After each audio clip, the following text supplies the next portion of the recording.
আপুনি শিশুসকলক লৈ ব্যস্ত কেনেধৰণে আপুনি সময়খিনি উলিয়াই লৈছে? প্ৰথমতে আছাম লাইফ 7ৰ পৰিয়াললৈ সামগ্ৰী ক্ৰীড়া সন্থাৰ তৰফৰ পৰা শুভেচ্ছা আৰু অভিনন্দন জনাইছো। আচলতে ব্যস্ততা বুলি নহয়, সদায় ব্যস্ততাৰ মাজতে থাকিব বিচাৰো আৰু অনাগত দিনতো সামগ্ৰী ক্ৰীড়া সন্থাৰ এই হাইস্কুল খেলপথাৰত এনেধৰণে ফুটবল বা অন্যান্য প্ৰশিক্ষণ হৈছিল যদিও তেনেকুৱা অভিভাৱকসকলক আমি সহায় কৰা নাছিলো। কিন্তু আমি এইবাৰ প্ৰথমবাৰ আমি সামগ্ৰী হাইস্কুল খেলপথাৰত সামগ্ৰী ক্ৰীড়া সন্থাৰ উদ্যোগত যি প্ৰশিক্ষণ শিবিৰ আমি আয়োজন কৰিছিলো বিনামূলীয়া, কিন্তু অভিভাৱকসকলৰ পৰা পূৰ্ণ সমৰ্থন পাইছিলো। কিন্তু কমেও আমাৰ প্ৰায় 350 ল'ৰা ছোৱালী বিনামূলীয়াকৈ আমি প্ৰশিক্ষণ 10 দিনীয়া শিবিৰ আৰম্ভ কৰিছিলো। তাৰ লগে লগে আমি অৰ্জুন বঁটা ভোগেশ্বৰ বৰুৱা তেখেতৰ জন্মদিনত আজি অসমবাসী আমাৰ ক্ৰীড়া সন্থাৰ তৰফৰ পৰা শুভেচ্ছা অভিনন্দন জনাইছো।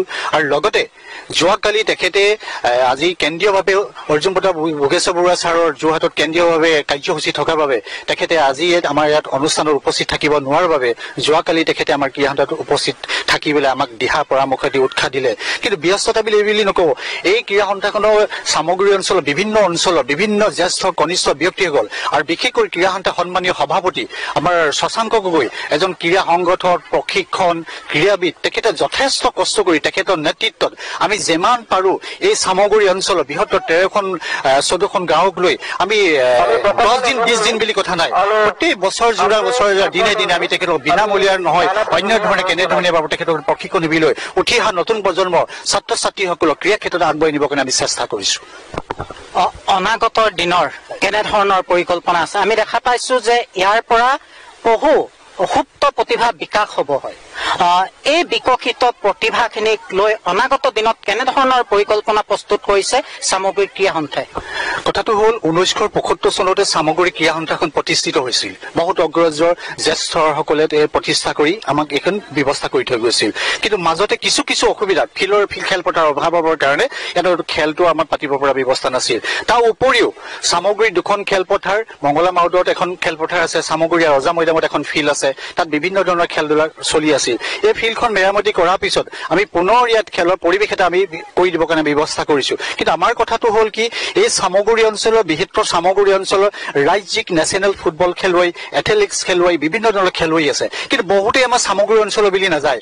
ডিব্ৰুগড় হৈ খেলে, যোৰহাট হৈ খেলে, আমগুৰি হৈ খেলে বা গোলাঘাট হৈ খেলে। আমি এই পৰিৱেশটো এইকাৰণে আমি নতুনকৈ পৰিৱেশ এটা আনিব বিচাৰিছো।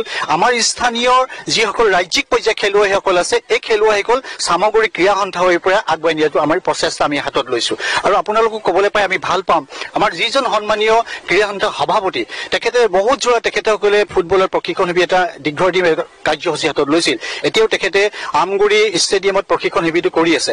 তেখেতে নিজে তৈয়াৰ কৰা প্ৰায় 10 বছৰৰ পৰা 7 বছৰৰ পৰা আৰম্ভ কৰা আজি এই ফুটবলৰ খেলুৱৈসকল আজি ৰাজ্যিক ভাৰত ফেডাৰেশ্যনৰ ৰাজ্যিক আৰু ভাৰতৰ মানে এই লাইচেঞ্চ পাবলৈ সক্ষম হৈছে। সেইটো আমি গৌৰৱান্বিত।